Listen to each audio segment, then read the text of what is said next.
In December 2000, Texas became the stage for one of the most daring and violent prison escapes in American history.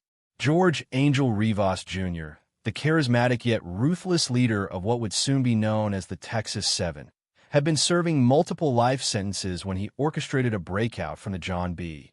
Connally Unit, a maximum security prison. Rivas and 6 other inmates didn't just flee. They launched a crime spree that would leave behind fear, chaos, and tragedy. Their run for freedom reached its bloody climax on Christmas Eve, when Irving police officer Aubrey Hawkins, a 29-year-old husband and father, was ambushed while responding to a robbery. He was shot 11 times and run over by a stolen SUV. His brutal murder shocked the nation and turned the escapees into the most wanted fugitives in America. What followed was a month-long manhunt that ended in Colorado with the capture of 6 men and the suicide of 7th. For Rivas, the ringleader, there would be no escape from justice. Convicted of capital murder, he was sentenced to death. But perhaps the most telling moment came not during the escape, not during the trial, but in his final hours. In 2012, after more than a decade on death row, George Rivas was led into the Texas execution chamber. Unlike others before him, he wasn't granted a special last meal. Texas had ended the tradition months earlier after another inmate abused the privilege. And when given the chance to speak his final words, Rivas did what he hadn't done during his violent spree. He apologized. Facing the family of Officer Hawkins, he said, "I do apologize for everything that happened. Not because I am here, but because of what happened that day. To the family of Officer Hawkins, I do apologize." Moments later, he was executed by lethal injection. To understand how a desperate prison break spiraled into one of the deadliest manhunts in Texas history, and how George Rivas, the mastermind of the Texas 7, met his fate with a final apology, we have to go back to the beginning.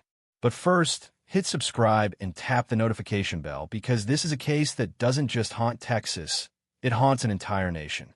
George "Angel" Rivas, Jr. was born in 1970 in El Paso, Texas, a city on the border where cultures mixed and opportunities were limited for many families. From a young age, those who knew him described him as intelligent, resourceful, and charismatic, yet restless and drawn to risk. Despite showing potential in school, Rivas gravitated toward trouble, falling into petty crime as a teenager and quickly escalating into more serious offenses. By his early 20s, he was already deeply entangled in a life of violence and lawbreaking, committing armed robberies, home invasions, and even kidnappings, crimes that painted him as both dangerous and calculating. When the law finally caught up with him, the sentences reflected the severity of his actions, stacked life terms that ensured he would never again taste freedom outside prison walls. But inside, Rivas was not just another inmate. He was a natural leader with the ability to organize, manipulate, and inspire those around him. Fellow prisoners and guards alike noticed his cunning, his ability to strategize, and his unwillingness to accept the fate that the courts had handed down. To Rivas, prison was not the end of his story. It was simply another challenge to overcome. That determination, combined with his intelligence and charisma, would soon set the stage for one of the most audacious and infamous prison escapes in American history, a breakout that would not only change his life forever, but would also claim the life of an innocent police officer and haunt the state of Texas for years to come. The Texas 7 prison break. On the morning of December 13th, 2000, at the John B. Connally Unit in Kennedy, Texas, George Rivas, the mastermind and ringleader of what would soon be known as the Texas 7, put into motion a daring plan that he had been carefully engineering for weeks, and alongside 6 other inmates. Joseph Garcia, Michael Rodriguez, Randy Halperin, Patrick Murphy, Donald Newberry, and Larry Harper. He executed one of the most audacious prison breaks in modern American history, beginning with the group. Strategically targeting the prison maintenance shop where civilian workers and unarmed guards were stationed, overpowering them one by one with improvised weapons and threats, binding them with tape, and stripping them of their uniforms before slowly expanding their control outward through deception and intimidation, until they had subdued more than a dozen people, including corrections officers, maintenance staff, and even an inmate worker, all of whom were locked away as hostages while the escapees methodically gathered the tools of freedom: guns, ammunition, radios, cash, and civilian clothing, before ultimately stealing a white prison maintenance truck and driving it straight out of the gates of the supposedly secure maximum security facility, vanishing into the Texas landscape in broad daylight without a single shot fired. A feat that not only humiliated the Texas Department of Criminal Justice, but also sparked one of the largest and most relentless manhunts in the state's history, as law enforcement agencies across Texas and beyond scrambled to track down the 7 fugitives who now represented not just an extraordinary breach of prison security, but a grave and immediate threat to the public. After vanishing from the John B. Connally Unit, the 7 fugitives who had stunned Texas with their escape did not choose to disappear quietly into the shadows, but instead funded their newfound freedom through a brazen series of robberies, carefully targeting businesses where they could seize weapons, cash, and supplies, moving from one stolen vehicle to another as they crisscrossed the state. It was on Christmas Eve of the year 2000 that their violent odyssey reached its tragic and defining moment, when George Rivas and his crew stormed an Oshman's sporting goods store in Irving, Texas, intent on stealing firearms and ammunition. But as they loaded their stolen haul, a call went out to local law enforcement, and 29-year-old Officer Aubrey Hawkins, a husband, a father, and a respected member of the Irving Police Department who had only recently been promoted, responded without hesitation, pulling into the parking lot unaware of the deadly ambush awaiting him. For the fugitives unleashed a barrage of gunfire,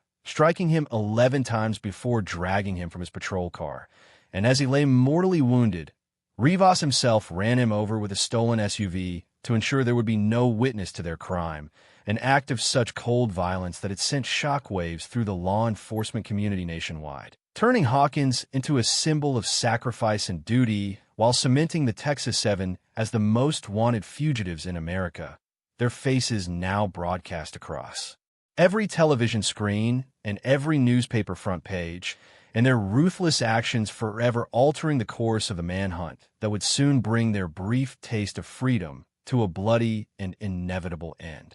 After nearly 6 weeks on the run, the Texas 7 had transformed from convicts on the loose into America's most wanted fugitives, their mugshots plastered across television screens, newspapers, billboards, and even broadcast on the popular show America's Most Wanted, drawing nationwide attention as law enforcement agencies worked tirelessly to track them. And the break finally came in January 2001, when a tip from a vigilant viewer led authorities to an RV park in Woodland Park, Colorado, where George Rivas and his fellow escapees had been hiding out under assumed identities, their temporary refuge filled with stolen weapons and supplies.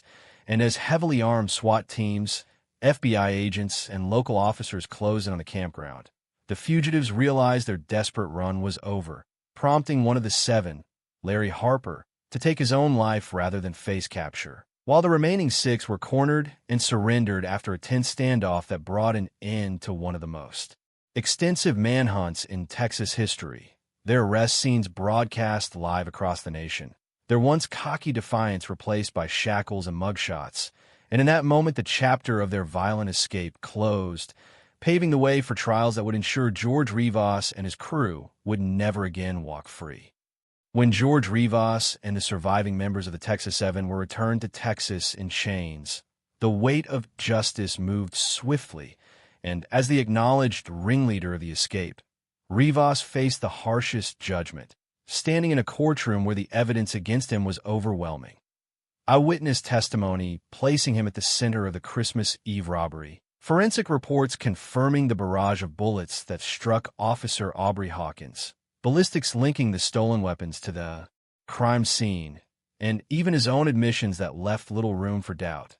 So by the time the jury deliberated in 2001, the outcome was inevitable, and they found him guilty of capital murder, sentencing him to death by lethal injection, a punishment that reflected not only the brutality of the crime, but also his central role as the mastermind who had orchestrated the escape that led to Hawkins's death. And though his attorneys filed a string of appeals and petitions for clemency, arguing issues of trial fairness and raising questions about sentencing disparities, every attempt was denied, as court after court upheld the conviction, leaving Rivas to spend the next decade on death row awaiting the day when the state of Texas would carry out the sentence that had been sealed the moment the jury declared his fate. After more than a decade confined to the isolation of Texas death row, George Rivas's final days arrived quietly but inevitably, and on February 29, 2012, he was transported from his cell to the Walls Unit in Huntsville, the state's storied execution site where more than 1,000 condemned men had walked their last steps. And unlike some inmates before him, Rivas was not granted the chance to indulge in a lavish final meal, for the tradition had been abolished the year before after another. Condemned prisoner used it to stage a protest, so instead he consumed the standard prison fare offered that day, a modest and unremarkable end for the man once branded as the leader of the Texas Seven. And as the sun set and witnesses gathered behind glass panes, including law enforcement officials and members of the public, Rivas was strapped to the gurney in the death chamber, his arms extended and 4 lines inserted. And when the warden asked if he had any final words, he chose to break from the defiance that had defined much of his criminal life, instead turning toward a gesture of contrition, speaking slowly and clearly as he said, "I do apologize for everything that happened. Not because I am here, but because of what happened that day. To the family of Officer Hawkins, I do apologize." Words that lingered heavy in the silent chamber before the lethal drugs began to flow through his veins, and within minutes his breathing slowed, his eyes closed, and at exactly 6:22 p.m., George Rivas was pronounced dead, his execution bringing closure to a case that had begun with a daring escape and ended with a quiet apology. A final act that could never erase the pain left behind for the family of Officer Aubrey Hawkins or undo the tragedy of that Christmas Eve night. The story of George Rivas and the Texas Seven is ultimately one of audacity, violence, and irreversible loss. A tale that began with the cunning of a prison mastermind who refused to accept the fate handed down by the courts and who orchestrated one of the boldest escapes in modern history, but which ended with the shattered life of Officer Aubrey Hawkins, a 29-year-old husband, father, and dedicated public servant whose final Christmas Eve was stolen in an instant of senseless brutality. And for his family, the pain of that night has never faded, echoing across the years in empty chairs at family gatherings and memories that will never be made. While for the state of Texas, the case became a sobering reminder of just how thin the line is between order and chaos within the prison walls.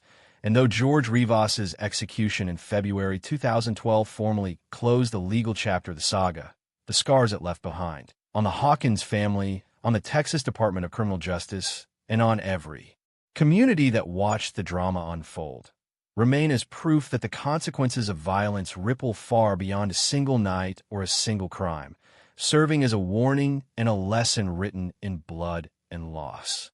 Thank you for watching this documentary. If you found this story important and worth remembering, please like, share, and subscribe for more true crime documentaries, and let us know your thoughts and reflections in the comments below, because stories like this don't just haunt a family or a city, they haunt a nation.